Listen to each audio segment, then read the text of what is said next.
Panorama group, जो सोचता है वो करता है। आपके अपने सपनों का आशियाना।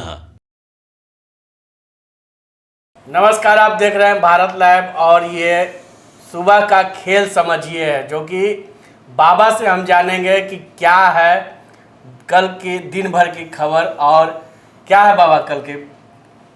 देखिए मुकेश, मैं आपको धन्यवाद दूंगा कि आप लगातार बिहार की राजनीति में जो नेताओं के बयान होते हैं वो हम तक भेजते हैं और आपके आधार पर आज मेरी इच्छा हुई कि मैं आपसे कुछ जानूं, और इसलिए जानूं कि पूरे दिन आप जितना मेहनत करते हैं ये कई लोगों ने अप्रिशिएट किया है। कई पॉलिटिशियंस हमारे फ़ोन करके बताते हैं कि आपके मुकेश जी आए थे, उन्होंने हमसे बाइट लिया है, मुकेश जी ये कर रहे हैं। मुकेश जी इतना धूप में भी सभी लोग जब थक गए, हार गए, तो आप एयरपोर्ट पे बैठ करके और कहीं ना कहीं जहाँ एयरपोर्ट पे बहुत सारी समस्याएं हैं, पानी का कोई व्यवस्था नहीं है, आपको खरीद के पानी पीना है, इसके अलावा वहाँ शेड नहीं है जहाँ आप रह पाइए, काफ़ी वहाँ पत्रकारों का भीड़ हो जाता है, उसमें मारामारी होता है।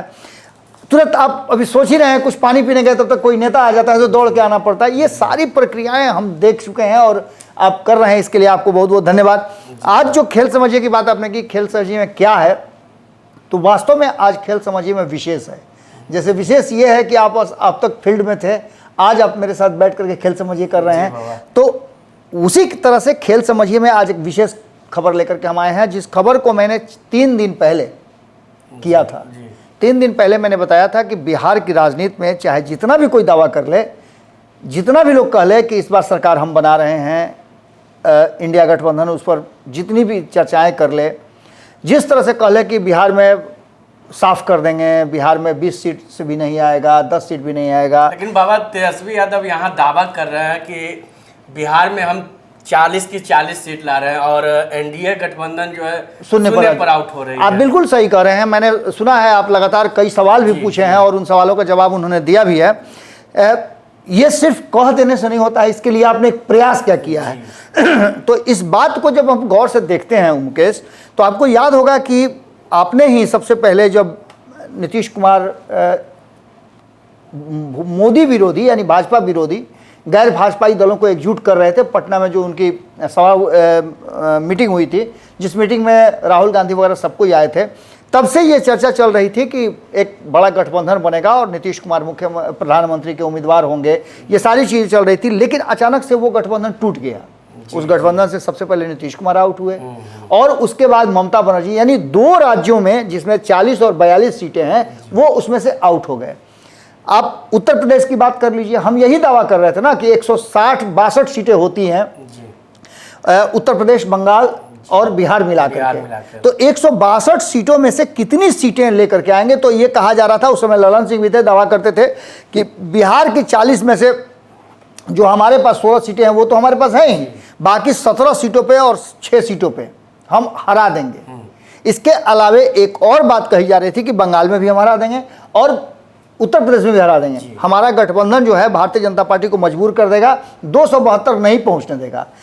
इधर आपने देखा होगा कि दावा किया है अमित शाह ने, जो गृह मंत्री हैं, बिहार में आकर के दावा किया है कि चौथे चरण के चुनाव तक हम 270 सीटें प्राप्त कर चुके हैं। ये सारी बातें आपने देखा भी होगा और नेताओं के बयान में कवर भी आपने किया है।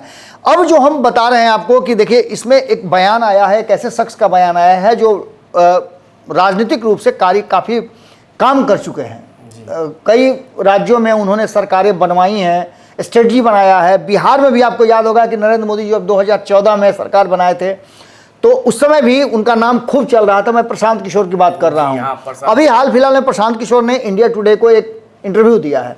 इससे पहले आपको याद होगा कि मैं और संपादक नमन मिश्रा जी लगातार प्रशांत किशोर को लेकर के, उनके स्ट्रेटजी को लेकर के चर्चा करते रहे हैं। हमने ये भी कहा था कि प्रशांत किशोर की टीम की तरफ से हमें मिली थी सूचना कि वो इस लोकसभा चुनाव में 20 सीटों पे कम से कम चुनाव लड़ेंगे। जितनी जगहों पर वो यात्रा कर चुके हैं उन सीटों पे वो उनका नज़र है, करेंगे। लेकिन अचानक से प्रशांत किशोर ने चुनाव लड़ने का मन जो वो बदल दिया। हालांकि एक बात तब भी संपादक नमन मिश्रा जी ने कहा था कि ये तैयारी लोकसभा तक की नहीं हो पाई है प्रशांत किशोर की, और वो अपनी शक्ति का संचय अभी नहीं कर पाए हैं। तो यानी 2025 में बिहार के लिए वो तैयारी कर रहे हैं कि बिहार में कैसे चुनाव लड़ा जाएगा और बिहार को कैसे बदला जाएगा। प्रशांत किशोर ने इंडिया टुडे के साथ बातचीत में कई पॉइंट्स रखे हैं जिसकी चर्चा हमने पहले भी की थी।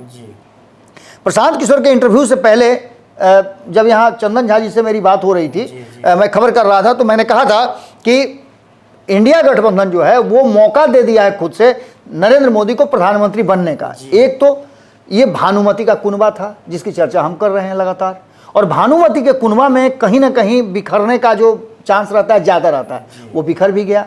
तो एक तो यहीं से सीधी शुरू हो गई।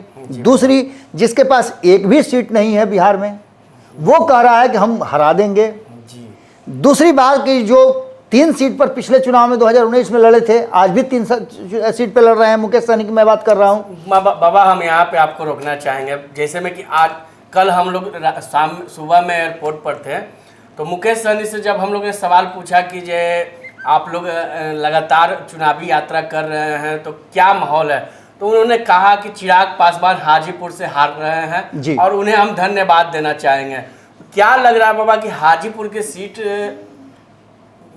देखिए मुकेश सिर्फ हाजीपुर की बात हम नहीं कर रहे हैं, हम 40 सीट की बात कर रहे हैं। 24 सीटों पे चुनाव हो चुका है, 16 सीट पे होना है। जो हम बात कर रहे हैं तो अंतिम माने 6ठे चरण का आज अंतिम चुनाव प्रचार बल थम जाएगा। 23 तारीख को थम जाएगा, 25 तारीख को वहाँ चुनाव है। हमारी टीम चुनावी यात्रा पर भी है, वहाँ से भी फीडबैक हमें मिल रहे हैं। जो वर्तमान परिस्थिति बनी है उसमें 24 में से कल ही हमने एक विश्लेषण किया है, जिसमें आलोक जी को के साथ हमने पूरे बिहार का जो 24 सीटें हो गई हैं उसकी हमने चर्चा की थी। तो उनका मानना यह है कि 2 से 3 सीटों पर कड़ी लड़ाई है जहाँ राष्ट्रीय जनता दल जीत सकती है। लेकिन उन्होंने स्पष्ट किया है कि चिराग पासवान की बात कर लीजिए, आप शांभवी की बात कर लीजिए, आप बेगूसराय की बात कर लीजिए, इन सब जगहों में टक्कर तो कई जगहों में टक्कर नहीं था, कई जगहों में हवा बनाया जा रहा है। आने वाले जो 16 सीटों के चुनाव बाकी हैं उसके लिए अपना जो है पार्टी को, अपने लोगों को, अपने कार्यकर्ताओं को बूस्टअप किया जा रहा है। लेकिन फैक्ट यही है कि जो प्रशांत किशोर ने कहा है और जो हम लगातार कह रहे हैं कि 300 से किसी भी कीमत में कम सीट नहीं आनी है एनडीए गठबंधन को, इस पर दावा किया है। एक स्ट्रेटजिस्ट भी हैं प्रशांत किशोर, और प्रशांत किशोर की बातों को, भले ही प्रशांत किशोर के बारे में हम जितनी भी बातें कर लें, लेकिन प्रशांत किशोर की स्ट्रेटजी में अभी तक उनका जो स्ट्राइक रेट रहा है वो 99% के आसपास रहा है। प्रशांत किशोर ने एक बात ये भी कहा है कि मैंने पश्चिम बंगाल के चुनाव में कहा था, जबकि सभी दावे कर रहे थे, सारे सर्वे रिपोर्ट बता रहे थे कि भारतीय जनता पार्टी बंगाल में सरकार बना सकती है, लेकिन मैंने कहा था कि 100 सीट भी पार नहीं करेंगे। अगर 100 सीट पार कर गए तो मैं संन्यास ले लूंगा। हालांकि संन्यास तो उन्होंने तब भी लिया, उन्होंने आईपैक से अपने आप को अलग कर लिया, लेकिन जनसुराज की जो स्थापना उन्होंने की उसमें उनका दावा पक्का था कि 100 नहीं पहुंच पाई, 77 पर आकर के रुक गई। ये तो उन्होंने दावा किया है, लेकिन इसके साथ साथ उन्होंने जो बातें कही है उन बातों को आप यूं ही नहीं मान सकते हैं। उन बातों में आपको मंथन करने पर बहुत सारी बातें निकल के आएगी। पश्चिम बंगाल में ममता बनर्जी की बात कर लीजिए, बिहार में आपने जो उम्मीदवारी चयन की है उसमें आप काफ़ी पिछड़ गए हैं, आपने बहुत देर कर दिया उम्मीदवारों के चयन में। इसके बाद जो सबसे महत्वपूर्ण बात है वो ये है मुकेश कि लगातार हम चर्चा कर रहे हैं कि उत्तर पश्चिम क्षेत्रों में जो 303 सीटें हैं भारतीय जनता पार्टी के 2019 में, उनमें से 303 सीटों में 250 सीटें जो है उत्तर और पश्चिमी क्षेत्र से आई हैं। इसके अलावा दक्षिण के क्षेत्रों में जो 50 सीटें आई थी वहां कहा जा रहा है कि नरेंद्र मोदी का ऑरा जो है बड़ा हुआ है। तेलंगाना की बात कर लीजिए, केरल की बात कर लीजिए, तमिलनाडु की बात कीजिए, आंध्र प्रदेश की बात कीजिए, आप लक्षद्वीप, पुडुचेरी की बात करें, कर्नाटक की बात अगर करते हैं तो कर्नाटक में तो पहले भी उनकी सीटें बहुत अधिक थी। तो ऐसी स्थिति में बाकी तमिलनाडु, केरल और तेलंगाना, इन जगहों पर भी भारतीय जनता पार्टी अपना वर्चस्व बढ़ा रही है और यहाँ से सीटें अधिक आने की संभावना बढ़ रही है। यानी कि अगर इधर से कुछ सीटें कम भी होती है, जैसे मानते हैं बिहार में कहा जा रहा है कि 3 से 5 सीटें हो सकता है कि महागठबंधन जीत जाए, तो ऐसी स्थिति में जो इधर सीटें घटेगी वो उधर से पूरा। बाबा यहाँ तेजस्वी यादव कह रहे हैं कि मोदी क्यों ना आ जाए, जोनाडो जी, हाँ कोई भी आ जाए, लेकिन कोई मतलब अंतर नहीं पड़ता। यहाँ से बिल्कुल 300 सीट से पूरे भारत से हम जीत रहे हैं। बिल्कुल, उनका दावा यह है कि राहुल गांधी को वो प्रधानमंत्री बना रहे हैं। लेकिन एक बात तो आप तय मान के चलिए कि जिस तरह की बातें की जा रही हैं उससे साफ लग रहा है कि कहीं ना कहीं इस बार भी एक बड़ी चूक, बड़ी स्ट्रेटजिकल मिस्टेक हो गई है। और उस मिस्टेक में एक बात तो साफ साफ नजर आ रही है मुकेश कि कहीं ना कहीं जो महागठबंधन है उसने उड़ान तो बड़ी भरी थी, लेकिन नीतीश कुमार जैसे बड़े नेता और जिनका ऑरा बहुत बड़ा है, किसी तरह का कोई दाग नहीं है, बेदाग छवि के नेता हैं, उनके सामने कहीं ना कहीं बौना होते जा रहे हैं। हालांकि हम अप्रिशिएट करते हैं तेजस्वी यादव को कि उन्होंने जबरदस्त मेहनत किया है कमर में दर्द के बावजूद। मेरे कमर में भी दर्द है, मैं भी लगातार कर रहा हूं।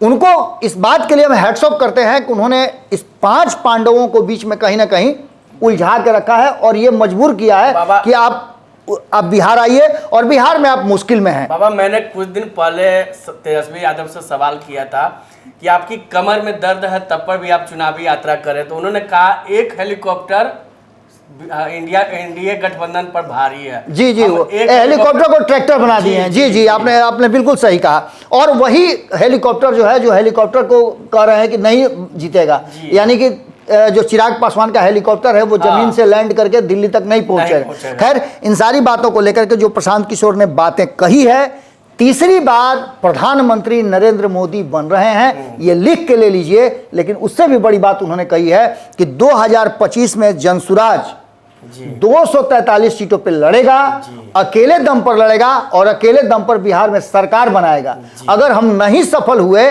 नहीं ऐसा कर पाए, तो हम संन्यास ले लेंगे। अब ये बहुत बड़ी बात है। एक बार उन्होंने कसम खाया था बंगाल में, जिस कसम को उन्होंने पूरा किया। अब देखना दिलचस्प होगा कि हम जो बात कर रहे हैं कि नहीं, नरेंद्र मोदी की सरकार तो बन रही है, कोई समस्या नहीं है, सीटें कम बेसी हो सकती हैं। बिहार में हम लगातार कह रहे हैं कि 30 से ऊपर सीटें जीत करके आ रहे हैं नरेंद्र मोदी की जो अगुवाई वाली एनडीए है। तो ऐसी स्थिति में एक बात आप मान के चलिए कि चुनाव के बीच में प्रशांत किशोर ने जो कहा जाए कि हड़कंप मचा दिया है, वो कहीं ना कहीं अब भारी पड़ता हुआ दिखाई दे रहा है। और 16 सीटों के चुनाव बिहार में होने से पहले और इसके साथ 100 से ज़्यादा सीटें अभी देश भर में बची हुई हैं, उनको लेकर के कहीं ना कहीं एक बात तो तय है कि प्रशांत किशोर ने ये जो 5 राउंड के बाद जो मिसाइल फेंका है, जो बम ब्लास्ट किया है, और उसे लीक करके दे दिया है कि 2024 और 25 में किसकी सरकार बनेगी, स्पष्ट कर दिया है। इसका मायने है कि कहीं ना कहीं उनकी भी जो टीम है, आईपैक बहुत बड़ा काम करती है, वो पूरा सर्वे रिपोर्ट अपने पास रखती है और आंकड़ों और डाटा में प्रशांत किशोर का कोई सानी नहीं है। उन्होंने वास्तव में आंकड़े और डाटे जुटाए हैं। ऐसी स्थिति में ये मानना होगा कि कहीं ना कहीं इस पूरे चुनावी रणनीति में भारतीय जनता पार्टी को अगर कोई आकलन कर रहा है तो प्रशांत किशोर कर रहे हैं। और भारत लाइव लगातार इस बात को अप्रिशिएट भी कर रहा है, मान भी रहा है कि हमारी जो सर्वे रिपोर्ट है, बिहार की 40 में से ऐसा कहीं से नहीं दिख रहा है हमें कि भारतीय जनता पार्टी 35 सीटें उनकी अगुवाई वाली एनडीए नहीं जीत करके आ रही है। लड़ाई कड़ी है, इसमें कोई दो राय नहीं है। लेकिन एक बात तो तय है कि इसमें क्लीन स्वीप नहीं हो रहा है। ना तो भारतीय जनता पार्टी पिछला रिकॉर्ड दोहराएगी और ना इस बार शून्य पर बोल्ड होते हुए दिखाई दे रहे हैं तेजस्वी यादव जी। तो आपने सुना कि जिस तरह से बिहार में बाबा ने कहा कि 35 सीट हो या 30 सीट हो, एनडीए ला रही है, और कांग्रेस हो या तेजस्वी के पार्टी हो आरजेडी, वो भी 5 सीट या 4 सीट लाएंगे। लेकिन क्या होगा आगे की राजनीति, ये देखना दिलचस्प होगा। इसी तरह के तमाम खबरों के लिए आप देखते रहे भारत पनोरमा ग्रुप, जो सोचता है वो करता है। अगर ये वीडियो पसंद आई और वह बिहार के राजनीति और बिहारियत से सरोकार रखेनी तो सब्सक्राइब बटन दबा के चैनल के सब्सक्राइब कर ली। ओजे एगो घंटी बा, ओकरा बटन दबा देला से कुल सटीक और मारक खबर रुआ मुफ्त में मिल जाई। अगर रुआ पत्रकारिता के हमनी के नया प्रयोग में सहयोग कर चाहतानी तो ज्वाइन बटन दबा दी। पेटीएम नंबर नोट कर ली 9386816700। धन्यवाद।